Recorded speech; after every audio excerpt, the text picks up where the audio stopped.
Today we're reading story number 99 from the Gospel Story Bible by Marty Machowski. Today's story is Jesus Feeds the Multitude. It's on page 198 and it's found in Matthew 14, Luke 9, and John 6.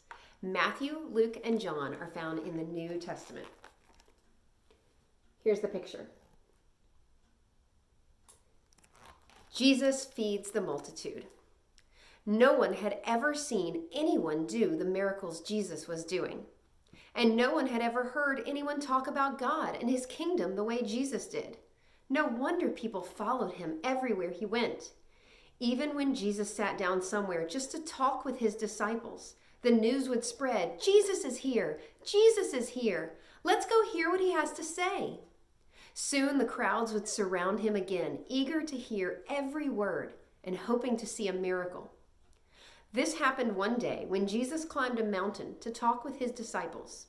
Soon the whole mountain was covered with people, so Jesus taught them too.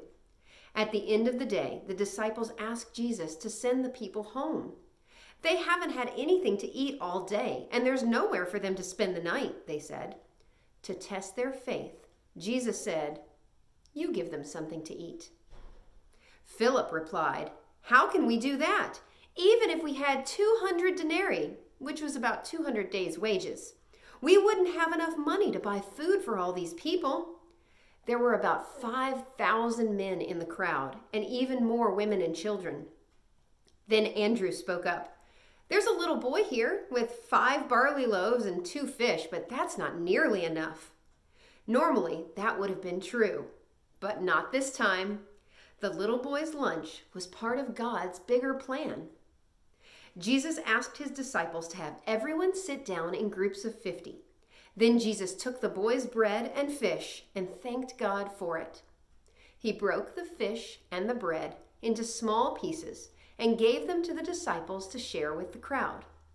The Bible doesn't tell us exactly how it happened, but sometime between the time Jesus broke up the food and the time the disciples passed it out, more and more food grew from those first small pieces. The disciples passed out the fish and loaves to every person in the crowd, and everyone ate all they wanted. Afterward, Jesus sent the disciples to gather the leftovers. They came back with 12 baskets full of food, more than 12 times what Jesus had started with.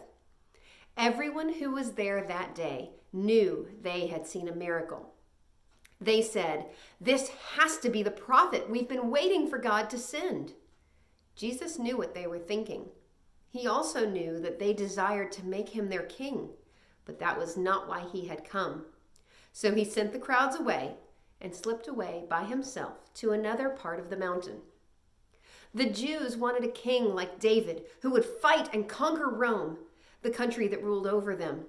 But Jesus didn't come to start a war against Rome. He didn't come to free the people from their earthly enemies. Jesus came to fight against the kingdom of Satan and to free us from our enemies of sin and death. Jesus could have defeated the Romans in a second, but he had a bigger plan: to save us from our sins. That's why he didn't let the people make him their king. So let's look at the picture again. Can you guys see what's happening there? Has the crowd eaten yet? What part of the story does the little boy play?